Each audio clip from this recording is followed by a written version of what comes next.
أهلا ومرحبا بكم مشاهدينا الكرام، مشاهدي شاشة الوسط، حلقة جديدة وموعد جديد أكيد من برنامج في التسعين. اليوم هي الحلقة الأولى بعد 100، أكيد مشوار طويل وماراثون لبرنامج في التسعين. ضيفنا اليوم خاص أكيد على غير العادة من المدربين الذين زاروا ليبيا. طبعا عديد المدربين الذين مروا عبر بوابة أنديتنا ومنتخباتنا، ومع تغير ظروف البلاد ورغم تغير ظروف البلاد أكيد كل منهم جاء بفلسفته الخاصة. اليوم ضيفنا في استوديوهات قناة الوسط وفي التسعين المدرب الفرنسي دييغو غارزيتو. سيد غارزيتو، أهلا ومرحبا بك في برنامج في التسعين. ميرسي à vous. Merci de me recevoir. وشكرا على الاستضافة. أيضا محللنا الدائم أسامة الفزاني. اليوم أهلا ومرحبا بك أسامة، متواجد ومنورنا أكيد دائما. طبعا أمسية طيبة لك مؤيد، وأمسية طيبة للكابتن غارزيتو. طبعا ونهني طبعا أسد في التسعين للبرنامج الثابت اللي قعد. طبعا هذه الحلقة الأولى بعد 100، وإن شاء الله تكون استمرارية طويلة إن شاء الله في هذا البرنامج الرائع إن شاء الله. شكرا لك أسامة. أكيد خلينا نشوفوا قراءة سريعة حول حلقتنا لليوم وأبرز النقاط اللي راح نتناولوها ومن ثم نعود.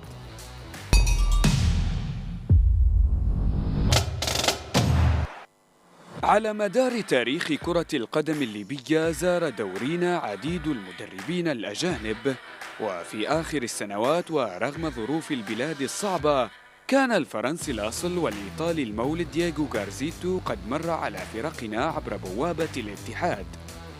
العجوز وفي موسم واحد له كان كفيلا ليعرف الكثير من التفاصيل في البلاد، حيث جاء من أجل خلق فلسفة جديدة عنوانها الانضباط وقوة الشخصية في التعامل.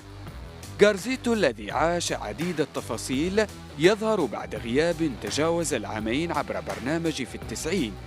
فما هي نظرته لدورينا بعد أن خاض تجربة مع أحد أكبر الفرق الليبية؟ وكيف يقيم مستوى اللاعب المحلي؟ وما هي المشاكل التي تواجه الكوادر الفنية والمدرب الوطني؟ وكيف يتعامل مسيرو الأندية واتحاد الكرة مع دورينا ومنتخباتنا؟ وما هو تأثير رفع الحظر عن ملاعبنا وقدرة ليبيا على النهوض بكرتنا محلياً وإقليمياً؟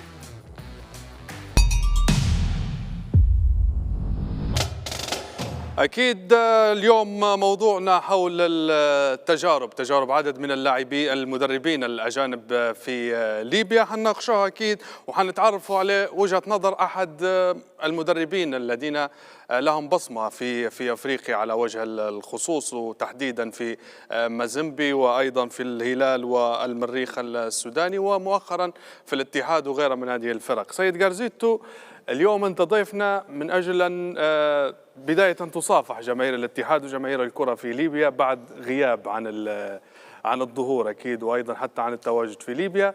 ونبيك تعطيني بداية كيف تقيم تجربتك في الاتحاد طيلة المرحلة الماضية في ليبيا.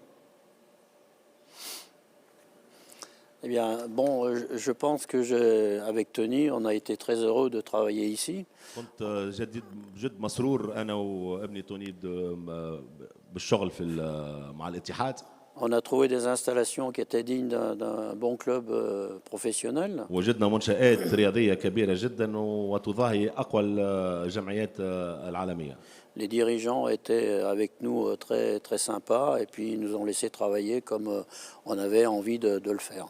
المسؤولين خلقوا لنا كل الجو الممكن باش نقدروا نخدموا في أحسن الظروف. On a eu le seul problème, c'est le recrutement des étrangers qui n'a pas été celui que j'estimais pour avoir une bonne équipe. Donc on s'est trompé un peu. المشكلة الوحيدة اللي عارضني في الاتحاد الليبي هو المنتدبين الأجانب ما كانوش عند المستوى اللي كنت طالبه. Sinon tout allait bien. ولكن الباقي كله تمام وما في حتى مشكلة لا مع اللاعبين ولا مع المسؤولين. غابت الألقاب لك. Non, c'est le malheur. Le malheur, c'est qu'on n'a pas réussi à finir la saison.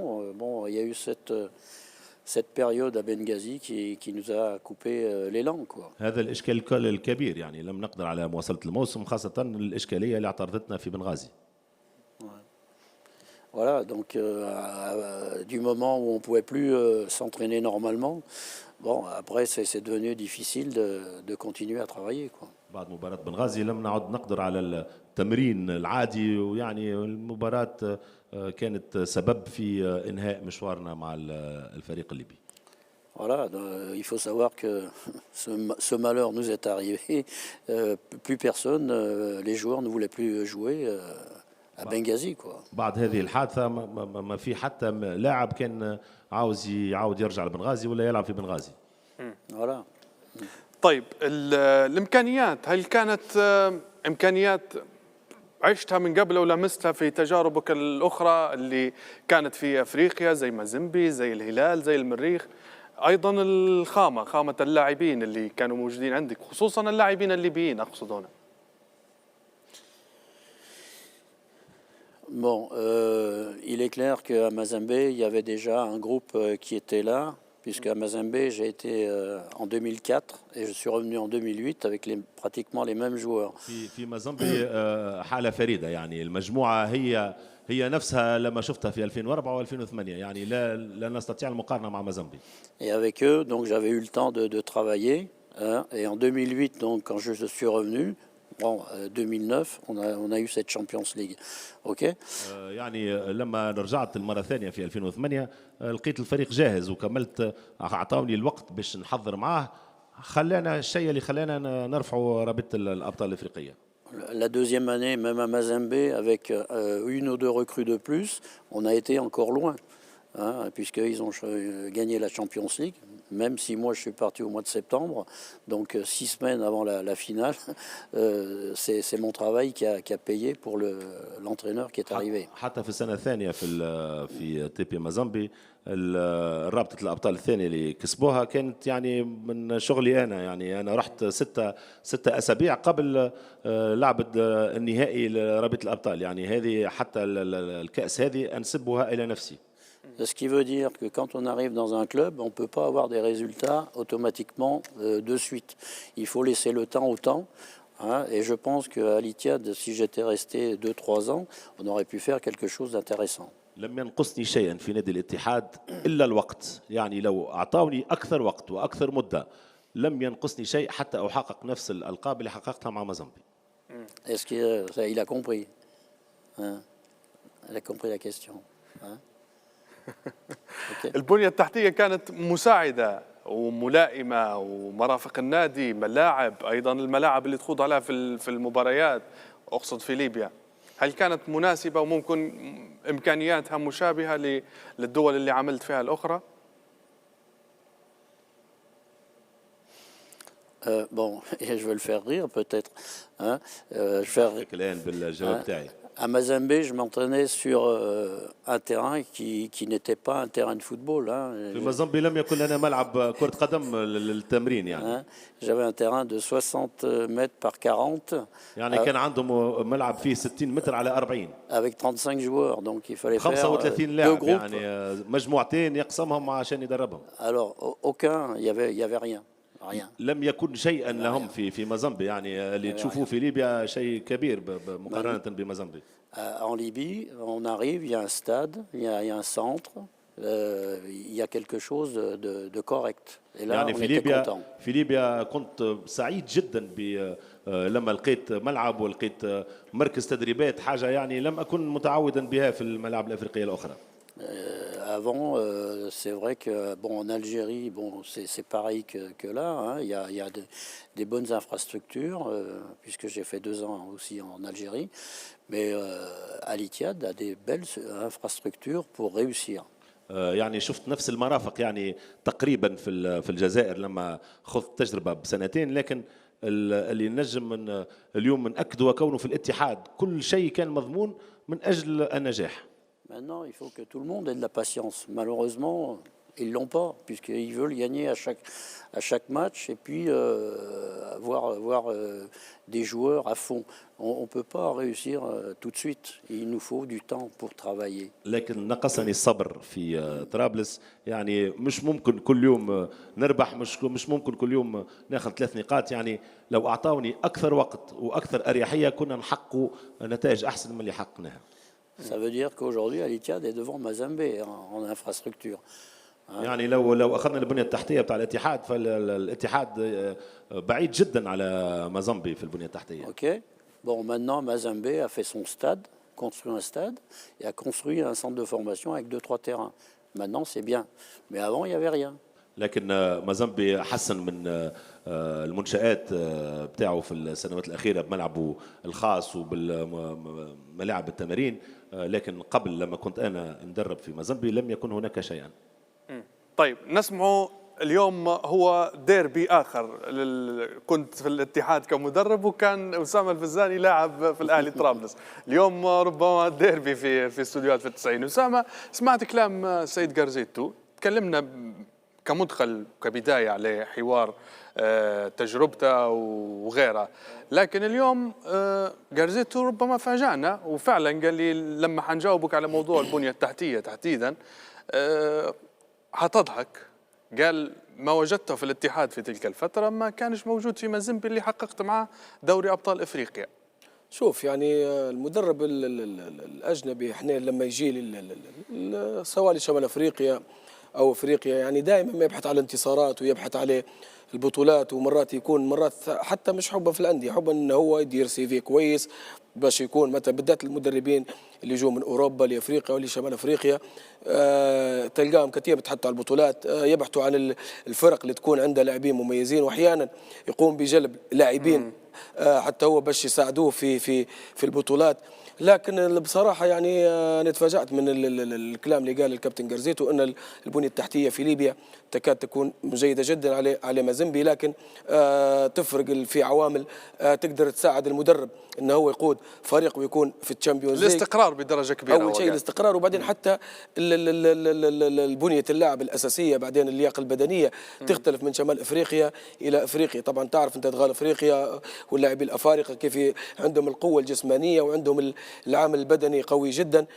لما يعني يجي مدرب ممكن من أوروبا بعقلية جديدة وطرق، طبعا يمتازوا المدربين الأجانب دائما بطرق الحديثة للعب والأساليب الجديدة، لأنهم مطورين نفسهم وعارفين الكرة الأوروبية جديدة، جايين إلى أفريقيا ممكن طيب. ما عندهاش مدربين يملكوا الطرق الحديثة للعب، فلهذا هنا يقدر يشكل نواة كويسة ويقدر ينجح بالفريق اللي هو فيه باختياره للاعبين طيب. وبالبنية الأساسية والعوامل اللي ذكرتها لك مراد.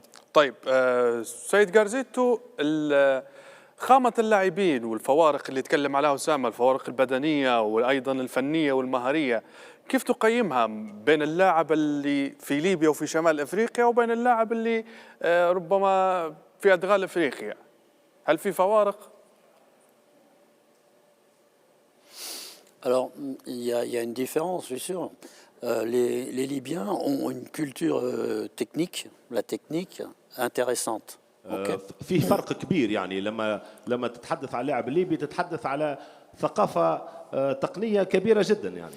Bon, tactiquement, ils ont beaucoup de progrès à faire. عندهم مشاكل تكتيكية لازم يطوروا أنفسهم فيها. Et physiquement, ils n'aiment pas travailler. لكن donc il y a un problème. الجانب البدني فيه إشكال، يعني علشان اللاعب الليبي ما بيحب يقدم نفسه في الناحية هذه. Bon, et il est clair qu'en travaillant à l'Ittihad, j'ai vu ces petits problèmes. Hein, et pourquoi on m'appelle le tyran? Parce que on travaillait un peu plus que tout le monde. وهذا علاش أنا لما جيت للاتحاد حاولت وكون شغلي ينصب على الجانب الجسمي، ولهذا سماني اللاعبون بالطاغية. كنت صارم في قراراتك وفي ربما حتى في بعض الجزئيات الهامة تنظيمية قبل الملعب. Le problème, c'est que le petit détail fait la différence. Et ces gens ne comprennent pas que ce petit détail peut vous faire gagner ou peut vous faire perdre. المشكلة وكونه الناس في ليبيا لم تفهم وكونه الجزئيات الصغيرة هي اللي تخليك يا تربح المباراة أو تخسرها يعني. C'est vrai qu'on regardait, nous, la diététique, on regardait les horaires d'entraînement, on regardait plein de petites choses. يعني انا كنت مواظب يوميا مع اللاعبين على حتى طريقه حياتهم، ماذا ياكلون، متى ينامون، متى يصحون. Même le terrain, on allait voir le terrain pour qu'il l'arrose, pour qu'il bouche les trous, etc. حتى ارضيه Tout. الملعب يعني كنت حاضر باش لما يسقيوه، لما يغطيوا الحفره اللي فيه. Ah, on essayait de faire attention à tout, parce que bon, on avait envie de réussir. انا حبيت ننجح مع الاتحاد، لهذا كنت يعني قريب من كل الجزئيات الكبيره منها والصغيره. كنت حريص على طريقة ركن السيارات.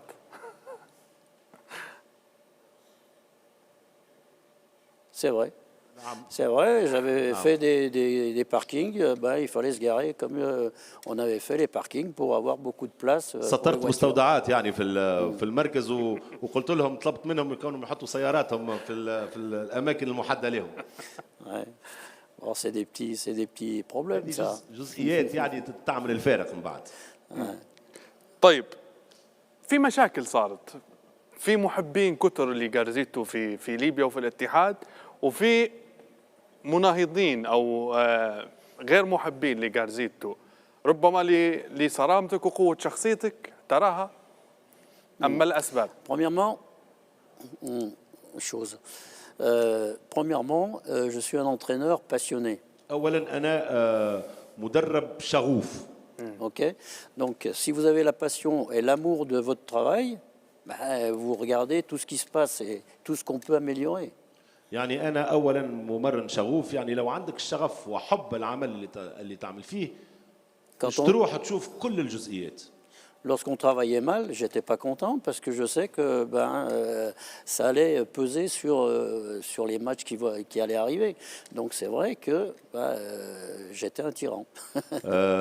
يعني فيه لاعبين ما كانوش يطبقوا التعليمات كما كنت نعطيها، وكانت هذه جزئيات يمكن تخلينا بعض المرات لا نربح المباريات، ولهذا فما منهم من لا يحبني. Vous savez, quand on demande à des joueurs d'arriver à telle heure pour travailler et qu'ils arrivent 2 minutes avant l'entraînement, c'est pas bien. لما نعطي موعد للاعيبه باش يجيوا في وقت محدد وهما يضربون عرض الحائط بهذا الوقت، يعني هذه حاجه غير مقبوله. يعني لماذا يسمونني بالطاغيه وانا لا اقبل جزئيات يعني كهذه؟ Le retard d'un ou deux joueurs impacte tous les autres. Les autres, ils perdent du temps aussi. حتى لو كان لاعب ولا اثنين برك يعني غايبين ولا يحضروا متاخرين على الوقت، كل المجموعه يكون عندها اشكال من بعد حتى في التمارين. Voilà, donc peut-être que j'ai mal fait, mais bon, je pense que ça a réussi quand même, puisqu'on avait une bonne équipe, on jouait bien et que c'était agréable. يمكن في هذه الحالة لم أكن موفقا يعني في طريقة تعاملي، ولكن كانت عندي فريق يلعب كويس ويربح مباريات كويسة. قبل ما ندخل في ملفات أخرى عامة، خلينا نقربوا أكثر من الاتحاد. البعض يقول بأن جارزيتو لديه السياسة في انتدابات اللاعبين محددة، ويصفونها بالسمسار بين قوسين، يعني باللهجة الدارجة. هل حقا جارزيتو هو هكذا؟ يعني عندك أسماء وعندك ربما أهداف من وراء استجلاب بعض الأسماء؟ Alors ça, c'est la première chose que j'entends ça, c'est la première fois que j'entends ça. C'est pas vrai. هذه أول مرة بسمع بها الحكاية هذه، وهذا أنفيه تماما. Puisque bon, c'est Monsieur Slimane qui s'est occupé de faire le recrutement. هو السيد سليمان في الاتحاد كان يعمل في Je ne sais pas comment il s'appelle exactement. Hein, mais c'est lui qui a fait le recrutement. Il m'a dit tiens, qu'est-ce que tu veux? Je veux un attaquant, je veux un défenseur, et puis je veux un remplaçant pour voilà. أنا الشيء الوحيد اللي طلبته هو يجيب لي مهاجم ومدافع ولاعب على الدكة يعني للتغيير، لم أطلب أسماء. جاء أنداي وجاء كوامي وجاء السماني الصاوي بطلب جارزيتو. Alors, El Samani, voilà, El Samani, c'est moi qui l'ai pris parce qu'on n'avait pas trouvé la solution avec un autre. سماني هو الوحيد الذي طلبته بالاسم. Donc, avec moi, il a fait une super saison à Mériec. وكان عامل معي موسم كبير جدا في تجربتي السابقة. il n'a pas été adopté par tout le club, El Samani, donc il a été mauvais comme tout. لكن مكونات فريق الاتحاد لم يقبلوا به سماني يعني لهذا كان مردوده ضعيف. Mais même moi, je ne sais même pas ce qui touche. Je ne sais rien du tout. ولن أذيع سرا لو قلت لك لا أعرف كم أخذ راتب في نادي الاتحاد، لا أعرف ولم آخذ معه ولا فلس. La seule chose, c'est que je connais mon salaire, le salaire de Tony et le salaire de Ahmed. Voilà, le kiné. Voilà, les trois choses que je connais. المرتبات الوحيدة التي أعرفها هي مرتب ابني ومرتب المدلك العلاج الطبيعي. C'est tout. احمد وانطوني. Fini. طيب جمهور الاتحاد، علاقتك بجمهور الاتحاد؟ Bah, c'était sensationnel avec les TA Forza TA, sensationnel. يعني يقول لك فرصة تيحة وكانت علاقتي كبيرة جدا بالجمهور وهي علاقة عاطفية يعني. Il y a toujours des gens qui n'aiment pas et puis qui crient sur des joueurs qui jouent pas. Bon, ça c'était un petit truc, mais bon, pour nous c'était sensationnel ce qui se passait. المشكل الوحيد الذي وجدته مع جمهور الاتحاد هو في بعض الأحيان كان الجمهور يعني عاطفي أكثر من اللازم، وكان في علاقته مع اللاعبين مش معي، يعني كان ينقد لاعبيه، وهذا الشيء لم أكن أريده، ولكن علاقتي عاطفية وعلاقة حب كبرى بيني وبين جمهور الاتحاد. ولا زلت لليوم تتابع الاتحاد؟ Bien sûr, bien sûr. علاش؟ بطبيعة الحال. Ouais. Pourquoi? Parce que bon, c'est un club qui me tient à cœur, c'est tout. لأنه فريق دخل قلبي. Non, mais bon, mon travail, il n'était pas fini, donc ça me pose problème, quoi. ولأني تبقى عندي زي النقطة السوداء، يعني لم أتمم شغلي في الاتحاد. أسامة تكلم على جزئية، قال إن المدربين الأجانب لما يمشوا لفريق ما قد لا يعملون بالانتماء بل للسي في وللأمر الشخصي، انجازات شخصيه. وأيضا الجانب المادي، هل فعلا هكذا؟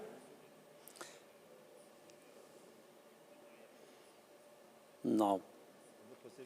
Non. Non. Non. لا. Moi, je suis pas d'accord avec lui. أنا لست موافق مع أسامة. Et je suis d'accord aussi. وكذلك أوافقه. Moi, je suis pas comme ça, mais il y en a d'autres qui sont comme ça. أنا لست كذلك، بل فيه مدربين آخر يتعاملون بهذه الطريقة. Je vous explique quelque chose. أبين هذه النظرية. À Mériec, là, ça fait 4 mois qu'il travaille, 3 entraîneurs en 4 mois. Bon, les gars qui viennent, ils viennent pour dire bah, j'ai entraîné Mériec pour faire la Champions League. Mais qu'est-ce qu'ils ont fait? Qu'est-ce qu'on retient d'eux? On retient rien. في المريخ السوداني في 4 أشهر غيروا 3 مرات المدربين، يعني المدرب لما يأتي الغادي على السي في تبعه، يعني يقول لك أنا نجي للمريخ باش نقيد اسمي كمشارك في رابطة الأبطال الأفريقية، ولكن ماذا فعلوا مع المريخ؟ لم يفعلوا شيئا. Ils parlent comme ça. Moi, j'étais à Mériec, si vous voulez. Je n'ai pas touché un centime pendant 8 mois. Et j'ai continué à travailler parce que j'avais envie de faire quelque chose avec ce club. لما كنت مدرب المريخ لمدة 8 أشهر لم أخذ ولو فلسا، لم أخذ راتبي، ولكن خيرت البقاء مع المريخ لأني أردت أن أصل بهذا النادي إلى مستويات كبيرة في الكرة الأفريقية والسودانية. Donc je ne suis pas comme ça, malgré que je sois un tyran. ولكن أنا لست كما قال أسامة، بالرغم وأني كما يسموني لاعبي الاتحاد طاغية. Non, c'est vrai que j'aime bien ce club parce que les gens étaient sympathiques. أعيد وأكرر أنني أحب هذا النادي لأن الناس كانوا معي لطفاء إلى أقصى الدرجات. طيب أسامة، الارتباط الوجداني لكل من يعمل في ليبيا، أنت في الأهلي كان في مدربين، نتكلموا على بوكير، نتكلموا على غيرها من الأسماء اللي ما زالوا على علاقة ربما مع اللاعبين ومع الجماهير ومع غيرها، كذلك اليوم مع الاتحاد، قد لا تجدها في بعض الدول الأخرى. شوف مراد، يعني المدرب الأجنبي تقدر تستفيد منه زي ما تكلمنا، استفادته كبيرة لأنه هو جاي، هو عنده راهو ميزات وعنده عيوب. يعني أحد الميزات ممكن ذكرناه أنه هو يبي يطور، جايب فكر جديد، لكن أحد العيوب اللي يمتاز بها المدرب الأجنبي طبعا تو ممكن نتكلم عليها السيد جرزيتو اللي هي قال طبعا يبحث اللاعب الليبي انه هو دائما في الطبيعه. طبعا اللاعب الليبي يبي معامله خاصه، ضروري يتعامل معاه بشكل او احنا نقولوا ضروري تسايره شويه باللغه العاميه، لان اللاعب الليبي عنده ثقافه انه هو ما يقدرش يتمرن هلبه. طبعا تعرف اللاعب الليبي اللي قاعد بنكينه مثلا في البنك يزعل، فلهذا المدرب الاجنبي هنا اللي يجي عنده عقليه الفوز، معناها ما يدركش انه مثلا يتعامل مع لاعبين او طبيعه لاعبين تختلف عن اللاعبين سواء كانت في اوروبا او اللاعبين المحترفين بشكل كامل. احنا عندنا لاعبين يعني شبه محترفين، لاعبين ممكن ما يتقيدوش بالتعليمات. هذه احد الاسباب ممكن اللي تخلي المدربين،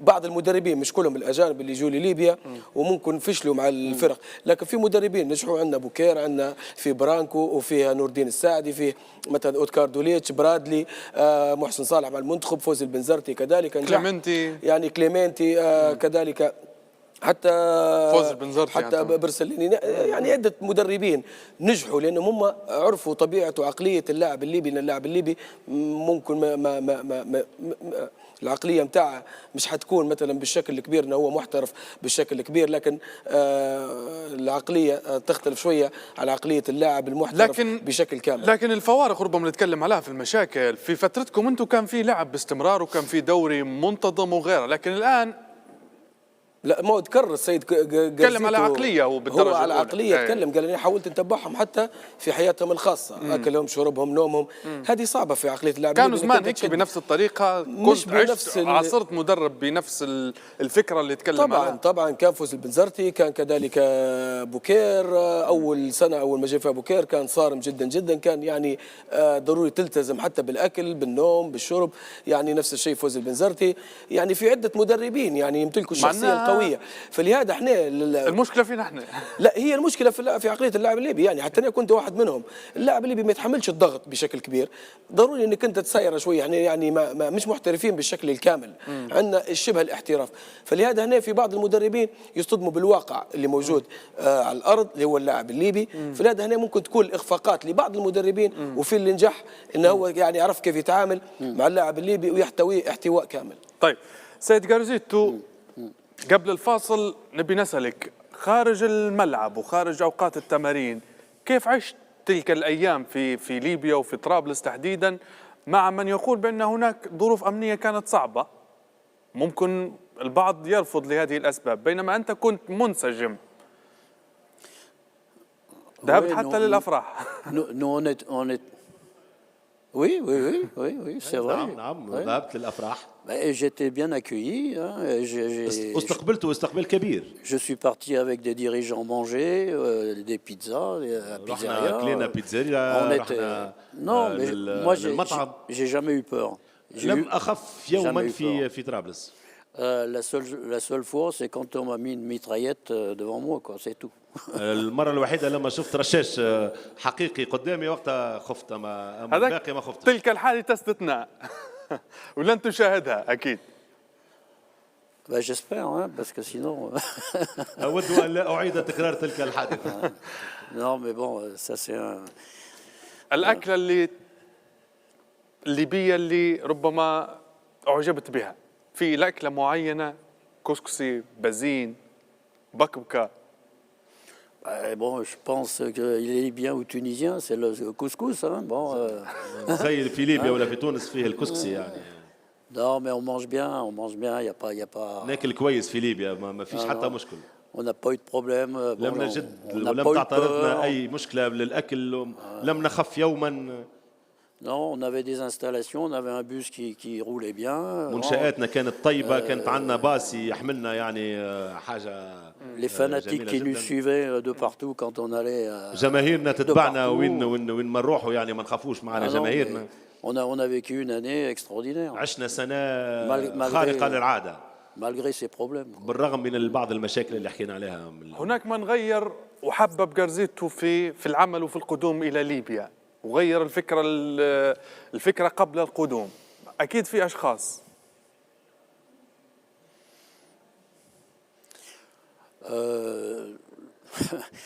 Celui qui m'a poussé à venir en Libye, c'est Anthony. الذي دفعني إلى القدوم إلى ليبيا هو ابني أنطوني.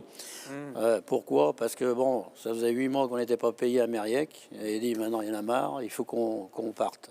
بعد Voilà. 8 اشهر من عدم خلاص الراتب في المريخ قلنا يعني اليوم لازم نروح المكان اخر. Et donc on avait plusieurs solutions et puis il y avait cette solution et bon, on a sauté dessus et puis Riyad Goma a fait ce qu'il fallait pour qu'on soit bien, quoi. وكانت عندنا العديد من الاقتراحات ولكن رياض الجمعة عرف كيفاش يقنعني بالقدوم إلى ليبيا. Voilà, donc on est là. ونحن ها هنا. والكل سعيد بانك عشت مرحله ما في ليبيا. خلي نمشوا فاصل اكيد مشاهدينا الكرام قصير، ومن ثم نواصل لاستكمال حديثنا مع المدرب الفرنسي دييغو غارزيتو وايضا محللنا اسامه الفزاني في التسعين.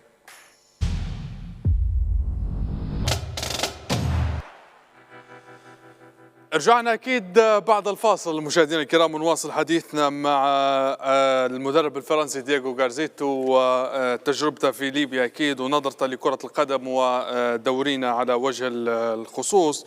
سيد غارزيتو، الدوري الليبي، كيف ترى الدوري الليبي؟ الامكانيات، الفنيات، المستوى الفني ايضا، بالرغم من بعض الظروف وبعض التوقفات يعني اللي عاشها في اكثر من مرة. Écoutez, je pense que j'ai vu 4 matchs là, ces derniers temps là. Bon, je trouve que physiquement c'est pas au point parce que bon, il y a beaucoup de choses qui rentrent en ligne de compte. Bon, les infrastructures sont pas très bonnes. رأيت من بداية الدوري للآن شفت 4 مباريات ولكن نفس المشاكل هي موجودة، يعني مشاكل جسمانية ومشاكل في البنية الجسمانية للاعبين. La préparation athlétique qui doit durer 6 semaines à 7 semaines n'a pas été peut-être faite comme il faut. Et aujourd'hui, bon, on ne voit pas du grand football, quoi. يمكن التحضير لم يكن عند المستويات المطلوبة، يعني لما أنت تحضر جسمانيا لاعب لازم تحضره لمدة 6 أسابيع، يعني ما نظنش كان فيه الفترة هذه كانت محترمة، ولذلك لم أرى مستوى عالي أو مستوى جيد للمباريات اللي حضرتها في الدوري الليبي. C'est peut-être pas de la faute des joueurs, tout ce qui se passe, mais c'est vrai, peut-être qu'ils sont pas payés non plus, donc bon, c'est tout un tout. وانا لا اعرف الخفايا، يمكن يعني ماهيش المشكل الاول في اللاعبين، يمكن حتى هما لم يتحصلوا على رواتب، يمكن عندهم مشاكل اخرى، يعني لا ادخل في الخفايا، ولكن المستوى اللي شفته في الدوري الليبي مستوى ضعيف جدا. Mais je pense que petit à petit, là, il y a que 6 matchs de fait, là. Bon, ils vont prendre le rythme et puis ça va repartir. ولكن انا متاكد يمكن بعد يعني حتى الان لم نلعب الا 6 مباريات، يعني لما ياخذوا نسق المباريات يمكن يتحسن المردود. المشكلة هي جسمانية فقط حسب وجهة نظرك؟ Moi, je pense que c'est un problème physique parce que si on est bien physiquement, techniquement, on est fort. Et comme ils savent bien jouer au pied, s'ils sont bien travaillés physiquement, c'est super. حتى تطوع تقنياتك كلاعب كرة قدم يعني لازم تكون عندك تحضير جسماني وبنية جسمانية توافق هذا القدرات التقنية، يعني لو لم يكن عندك هذه القدرات الجسمانية أنت غير قادر على توظيف تقنيتك. Après, bah c'est vrai qu'il y a la discipline tactique, après il y a la discipline des hauts du repos, il y a la discipline comment pour bien manger, etc. من بعد نعود لنفس المشاكل اللي شفتها وانا في الاتحاد، يعني مشاكل الانضباط التكتيكي، الانضباط خارج الملعب، في النوم، في الأكل. C'est pour ça que je me bagarrais pour toutes ces choses-là. Bon, les joueurs ne voient pas la même chose, hein, puisqu'ils voulaient manger n'importe quoi, ils voulaient dormir n'importe quand, et ça, c'est des petits détails qui font la différence. ولكن اللاعبين كما نعاود نقولها مرة أخرى، يعني لما كنت طاغية لم يفهموا أنني أردت منهم أن يكونوا في المستوى العالي، يعني اللاعب يريد أن ينام وقت اللي يحب، يريد أن يأكل ما يحب، ما عرفوش اللي هذه الأشياء هي اللي تساعدهم على توظيف إمكانياتهم التقنية الكبرى جدا. لو تكلمنا فنيا، التقييم الفني بين الدوري الليبي وبقية الدوريات اللي عملت فيها، هل في فوارق كبرى فنيا؟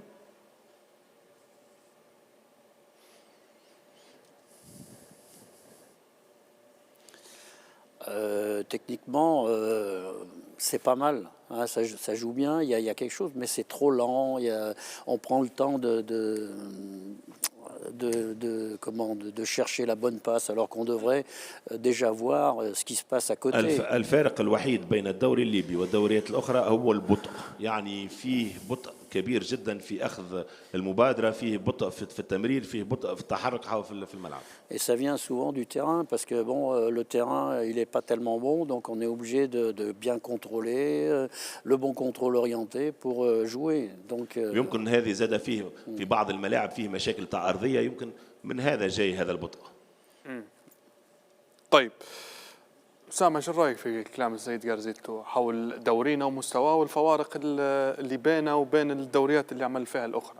طبعا احنا عندنا الدوري، انت تعرف ليبيا كانت تعاني من توقف دام سنتين او اكثر، يعني هذا يأثر سلبا على المردود الفني والتكتيكي والخططي لبعض اللاعبين. يعني احنا اللاعب لما يتعرض الى اصابه مراد ممكن لمده شهر ينسى الملعب، فما بالك بسنتين يعني توقف بقله التركيز التكتيكي واللياقه البدنيه تحتاج الى اكثر وقت، والمدرب يحتاج الى اكثر باش تكون الخطه نتاعها واسلوبها باش اللاعبين يفهموا طريقه لعب المدرب بالشكل الصحيح.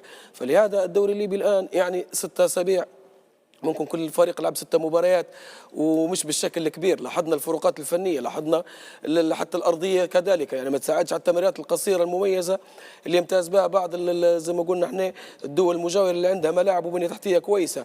لكن مع هذا احنا نتمنوا ان المستوى الفني للاعبين او المستوى الفني لفرقنا المحليه يزداد. احنا لاحظنا الاهلي بنغازي لما لعب مباراه واثنين وثلاثه شفنا يعني مستوى الفني في مباراه ضد وفاق الصيف، يعني الفريق واللاعب الليبي دائما ما يحتاج الى التكرار والاستمراريه. فلهذا احنا فقدنا الاستمراريه في السنتين اللي فاتوا، وبعض اللاعبين حتى المدربين الاجانب اللي جو ما نجحوش ان هم يطوروا حتى في مستوى اللاعب الليبي، مش الكل لكن البعض ما قدروش يعني اللاعبين يستفيدوا منهم او ما طوروش من مستوى اللاعب الليبي. نتمنى ان احنا نشوفوا مدرب اجنبي نستفيدوا منه، مثلا يكون يعني مدرب ومحاضر، ويكون يعني حتى مدرب مكون، يعني في المدربين اللي يمتهنوا التكوين حتى في الفئات السنيه الى توصل بالتدريج في كل الفئات الى توصل الى الكابر زي برسليني او كليمنتي او ممكن جارزيتو. يعني يعرف الشيء هذا ان في مدربين يعني يقدروا يكونوا فرق لكن على مدى طويل. ونتمنى ان احنا نستفيد ان الكره الليبيه محتاجه الاستقرار، وبالذات الاستقرار الاداري هو اللي يساعد المدربين الاجانب والمدربين المحليين حتى هم لو ابتعدوا شويه على بعض المشاكل البسيطه الموجوده لديهم بالنسبه للمدرب المحلي، حتى هو حيكون يعني يسبب في تطور مستوى اللاعب الليبي وتطور مستوى الكره الليبيه. طيب سيد جارزيتو، وصلني مدير التعاقدات سليمان بالحاج يتابع في الحلقة ورد وقال أن أنتم من اقترحتم اختيار مجموعة من اللاعبين أمثال كوامي كيزيتو وأيضا انداي. هو تم اقتراحهم هؤلاء الأسماء من قبل سليمان وتم الموافقة عليهم من قبلكم. بعض اللاعبين الآخرين كانت لديهم مشاكل وإصابات وغيرها. Et le petit là pour le remplacement, mais bon après ils se sont arrangés avec eux, moi je sais pas ce qu'ils ont fait. أنا لا أعلم ماذا فعلوا معهم. أنا لم أختر إلا نداي واللاعب الذي جلبته معي من المريخ. طيب هذا هو للتوضيح فقط لا غير. في سياساتك تعتمد على اللاعبين الصغار، تحب إشراك العدد كبير من اللاعبين الشبان، وشاهدنا في تلك الفترة أمثال بالقاسم رجب مثلا. هل وجدت فئات سنية مميزة في الاتحاد؟ لاعبين أعمارهم صغيرة، وجدت في خامة مميزة؟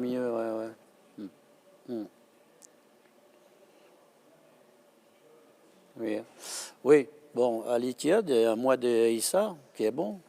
Et puis l'autre, comment il s'appelle? J'en ai un autre là, qui est gaucher là, mais. لاعب أشول، لاعب يساري. Je me rappelle plus de son nom là.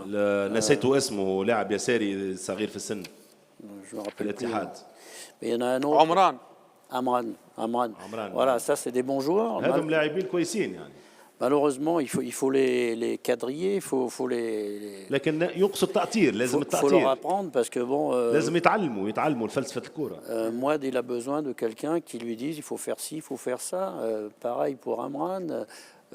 Belgadi, là, comment il s'appelle le milieu de terrain là qui est parti. لاعب وسط ميدان Celui-là, j'ai fait jouer aussi plusieurs لاعب fois. وسط ميدان بالقاضي، هل فما لاعب وسط ميدان؟ فيصل بالقاسم رجب.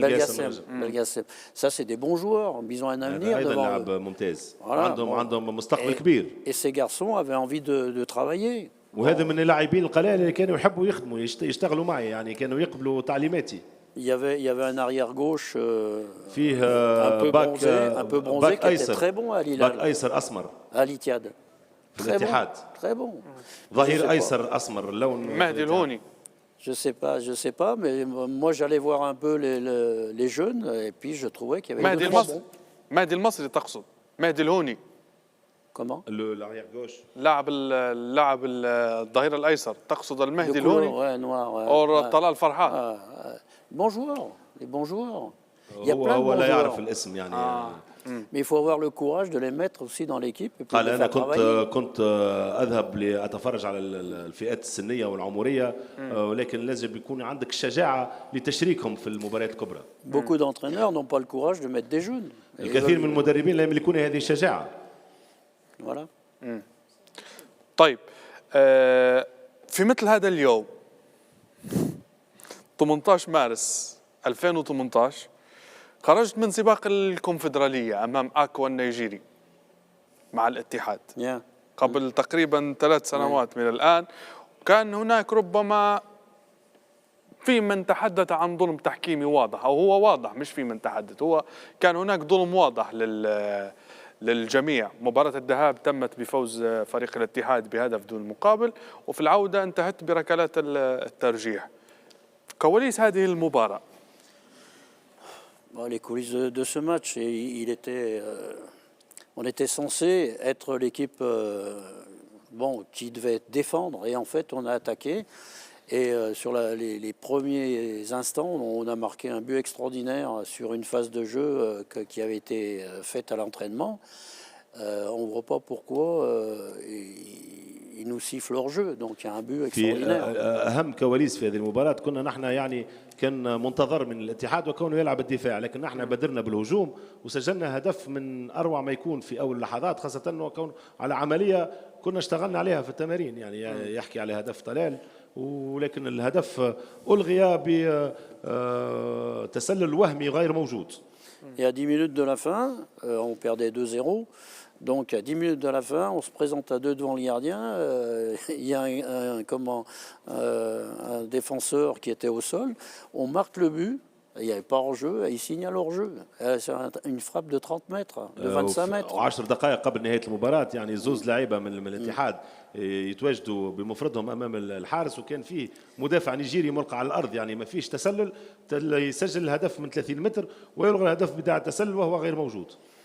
Bon, ça c'est des choses qui arrivent souvent à des petits, enfin à des clubs qui font pas souvent la Champions League. هذه اشياء تصير للفرق اللي لا تشارك بانتظام في المسابقات الافريقيه. Ouais. الخبرة الأفريقية ربما وكواليس أفريقيا، ترى بأن التعامل الإداري معها مازال ناقص من قبل المسيرين في ليبيا، ولا هي كل الظروف ربما تتواجد في كل مرحلة من المراحل اللي دربت فيها في الفرق الأفريقية؟ Ah, il manque ça, oui, exactement. C'est vrai, c'est vrai. المسؤولون في ليبيا ينقصهم هذا بطريقه عجيبه. J'ai fait quelques clubs. شنو ينقصهم؟ اعطيني كيف كان التعامل الاداري، بعيدا عن تكلمنا عن اللاعبين وعلى تكتيكيا وفنيا وغيرها وبدنيا، نتكلموا على الاداره الرياضيه في ليبيا. هل ترى بان في فوارق كبيره بينها وبين تعاملاتك مع الادارات الاخرى في الدول الاخرى؟ وين يكمن تحديدا؟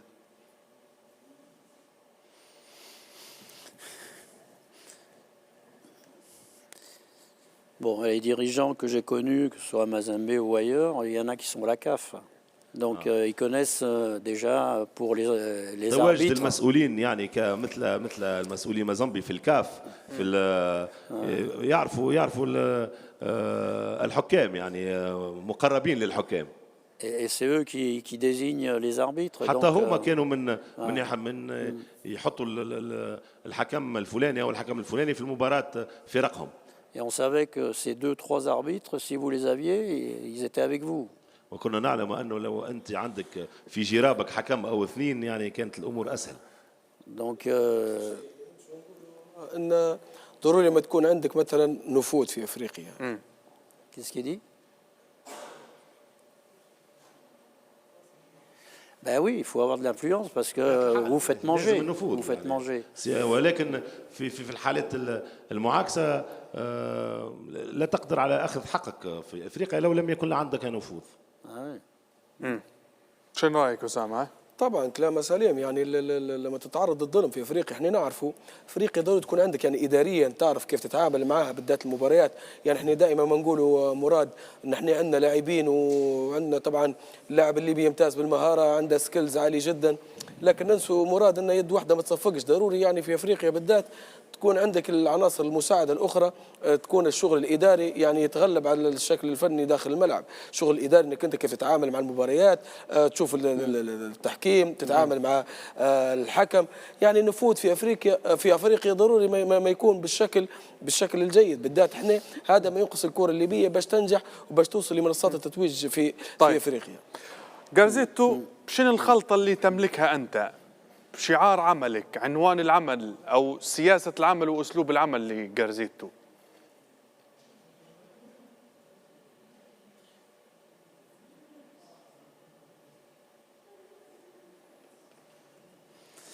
Déjà, la philosophie, moi je suis un éducateur. انا مربي قبل كل شيء. La première chose, c'est d'améliorer le joueur. انا اشتغل حتى احسن من اللاعب. Ok. Après, avec les joueurs, ben, on essaye de faire un groupe. من بعد في كل لاعب يتحسن نديروا مجموعه. Et après, bon, ben, on fait ce qu'il faut faire avec le physique, la technique, la tactique pour essayer de trouver des bonnes combinaisons. وبدايه من تكوين sur le مجموعه نشتغل على الجانب الذهني، نشتغل على الجانب الجسدي، التقني، التكتيكي على الملعب. Là, quand je suis arrivé à l'Itiad, avant de prendre l'entraînement, il faisait un taureau à 7 ou 8. Vous savez ce que c'est un taureau? فما العاب يعني قبل بدايه التمارين يعني بيديروا باسات بينهم اللاعبين ويكون لاعب في الوسط يتسمى تورو باللغه Il bougeait pas pendant un quart d'heure. Il y avait un ballon au milieu, puis c'est tout. ولكن انا لما اقترحت عليهم هذه اللعبه لم يكن هناك اي لاعب يتحرك، الكلهم بيشاهدون بعضهم البعض وكان في كره في الوسط ولم يتحرك احد. Moi j'ai installé 3 tennis ballons. 3 tennis ballons. قلت نلعب تنس، الكره بالتنس يعني على طريقه التنس. Là, quand ils arrivaient au vestiaire, ils couraient vite pour aller au tennis ballon jouer avant l'entraînement. Et là, ils étaient déjà chauds quand moi je les prenais. يعني لما انا غيرت ما بقيت نقترح عليهم طرق وقلت لهم هذا التنس الكروي يلعبوه، كانوا فرحانين وكانوا يجروا باش يكونوا الاولين على مباراه التنس الكروي. يعني هذا ساهم وكونهم يكونوا يسخنوا قبل حتى التسخينات يديروها في التنس الكروي قبل بدايه التمارين. Et l'entraînement après était plus facile parce qu'ils rigolaient, ils étaient والتمرين كان contents. اسهل يعني كانوا فرحانين، كانت الاجواء طيبه لما انت تكون داخل بعد مباراه تنس كره تكون مرتاح يعني فرحان. Pour simplement lui dire que bon, peut-être on était ou j'étais un tyran, mais j'étais toujours près des joueurs. Ils étaient tous autour de moi. يمكن كنت طاغية أما كنت قريب جدا منهم وكانوا مقربين جدا لي. في ليبيا هناك العديد من اللاعبين اللي خرجوا للاحتراف خارج ليبيا. معتصم مصراتي، حمد الهوني، في الرجاء سند الورفلي، في الوداد مؤيد اللافي. كيف تتابع مستوى هؤلاء اللاعبين، خصوصا وأن في السنوات الأخيرة بدأ العدد يزيد تدريجيا وبات اللاعب الليبي يقتلع مكانته في أفريقيا وفي أوروبا؟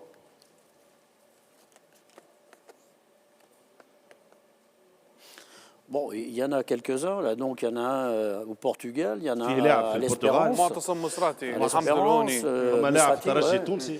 Ça, c'est des bons joueurs, puisque je voulais le لعيبه prendre. كويسين. Je voulais le prendre Misrati, mais il n'a pas voulu venir. انا حبيت ناخذ مصراتي لما كنت في الاتحاد، هو لم ياتي ويمكن عنده حق في الاخر يعني. Et il en faudrait 15 comme ça aussi pour faire une bonne équipe, quoi. اما لازم يعني quinzaine de bons مصراتي joueurs comme ça. او هوني لوحده ما يقدر يفعل ولا شيء، لازم على الاقل 15 لاعب بهذا المستوى. المنتخب الليبي كيف تابعته وشني ينقص المنتخب الليبي الوصول لكأس إفريقيا وربما حتى الأحلام بالوصول لكأس العالم؟ Alors oui, j'ai regardé un peu le groupe. Bon, pour la CAF, je pense que c'est faisable. Ils peuvent se qualifier. للوصول للنهائيات الافريقيه ما زالت اللعبه ممكنه وقادرين انهم يترشحوا. Maintenant, il ne faut pas demander à un nouvel entraîneur d'avoir des résultats demain. Il faut le laisser le temps qu'il connaisse les joueurs. لازم تخلي الوقت للمدرب الجديد باش يعرف ملاعبيته، ما تقدرش تطلب منه نتائج حينيه وفوريه، يعني خلوا له الوقت. Ok. Maintenant, pour la Coupe du Monde, c'est un peu plus compliqué parce qu'il y a 2 ou 3 bonnes équipes là, et puis je crois qu'il n'y a qu'une équipe qui est qualifiée, donc ça va être un peu juste. فيما يخص مجموعه الترشح لكاس العالم يعني مهمه باش تكون صعيبه جدا، يعني في فرق اقوى ولما لا، لكن المهمه ستكون صعيبه جدا. Mais bon, il faut qu'ils travaillent avec ce groupe pour jouer ces matchs, et puis ça leur donne de l'expérience. ولكن المباريات هذه مش تمكنهم من اخذ الخبره، يعني لازم يلعبوا في المباريات هذه، لا نطلبوا منه نتائج فوريه، ولكن خلوهم المجموعه تتعامل معه على المدى الطويل، وسيكتسبون الخبره التي تجعلهم في مناسبات لاحقه يترشحوا لكاس العالم. حتى في ظل اللعب في ليبيا بعد رفع الحظر عن الملاعب الليبية مؤخرا، والمنتخب سيلاعب تونس يوم 25 مارس في مدينة بنغازي في ملعب شهداء بنينة. حتى في ظل اللعب في ليبيا ترى بأن المهمة صعبة على المنتخب الليبي؟ Un match reste un match. Hein. المباراة تبقى مباراة يعني. C'est 11 contre 11. 11 ضد 11. Maintenant, il y a le synthétique qui est pas très bon là-bas. أرضية الملعب في بنغازي غير Je pense que les Tunisiens auront des problèmes avec ça. والتونسيين باش يكون عندهم مشاكل كبرى مع أرضية الملعب بنغازي. Mais ça va être difficile parce que la Tunisie quand même a une bonne équipe. أما باش تكون مباراة صعبة جدا لأن المنتخب التونسي فريق عتيد وقوي. Mais il faut le jouer le match. ولكن لازم أن يلعب الماتش. Et puis pas avoir peur quoi. لا يجب الخوف من المنتخب التونسي، لازم يلعب المباراة. Il faut jouer pour marquer des buts quoi. لازم نلعب من أجل تسجيل أهداف. جارزيتو، هل كانت هناك اتصالات من أجل العودة إلى ليبيا من جديد؟ Non. لا. Non. جواب صريح. لديك الرغبة في العودة أم ماذا؟ Ah ben si je trouve un bon projet, c'est le projet qui m'intéresse. C'est pas le CV. أنا المشروع الرياضي الذي يهمني وليس بالسي في، لو وجدت مشروع رياضي يعني يناسبني سأعود إلى ليبيا بكل سعادة. ما الشروط اللي في حال العودة ممكن تطلبها من أجل أن تتوافر؟ دروس ربما استفدتها من التجربة الماضية. Simplement, je veux pas que des gens viennent nous taper et puis nous laissent tranquilles, nous laissent travailler quoi. Bon. الحاجة الوحيدة التي أطلبها أن لا يأتي أحد ويضربني أنا ولاعبي. Parce que les joueurs, je vous dis, ils voulaient plus jouer à Benghazi à deuxième mi-temps. لاعبي الاتحاد في المرة الفارطة لم يعودوا قادرون على اللعب في بنغازي. في أقل من دقيقة لو طلبت منك وصفة لتطوير كرة القدم الليبية، خصوصا وأنك تعد خبير في أفريقيا على وجه الخصوص.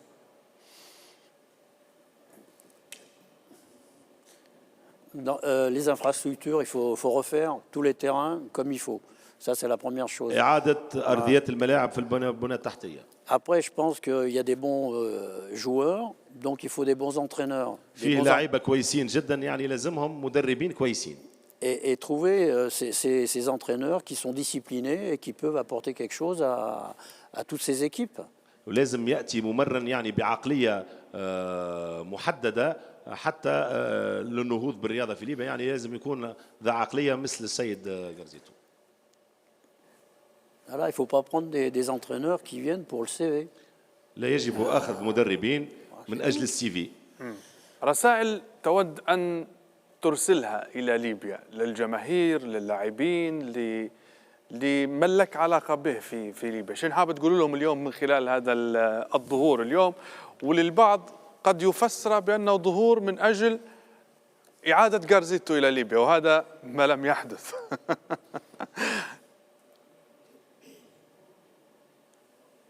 Ah. Ouais. Oh, d'accord. Ouais.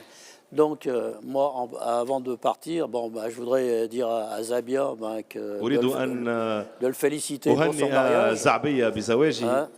Bon, maintenant, il est adulte. Bon, il faut qu'il والآن continue à travailler un peu أصبح plus. راشد، يعني لازم وجب عليه أن يشتغل أكثر. Moi, j'ai rien contre lui. Hein. ليس لي أي شيء ضده.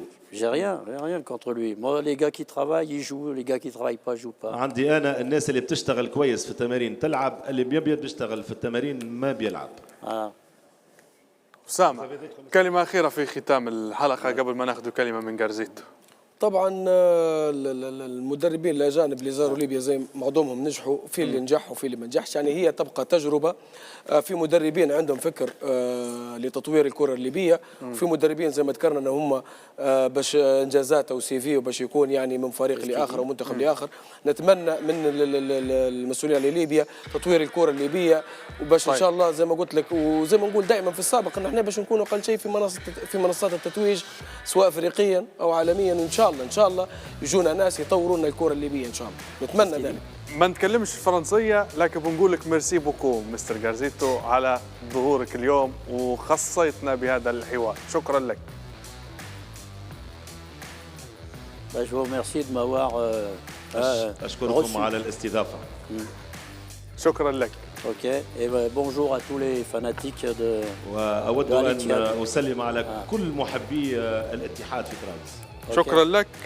وصلنا للختام مشاهدينا الكرام، كانت هذه حلقتنا أكيد اليوم مع المدرب الفرنسي دييغو جارزيتو. أكيد في 90 مواصلين عديد الملفات وطرح الملفات والقضايا أكيد اللي تخص كرتنا ورياضتنا، وإن شاء الله دائما في 90 في الموعد. أكيد شكرا لأسامة الفزاني وشكرا للمدرب دييغو جارزيتو. دمتم في أمان الله أكيد، والشكر لكم على كرم متابعة وإلى اللقاء.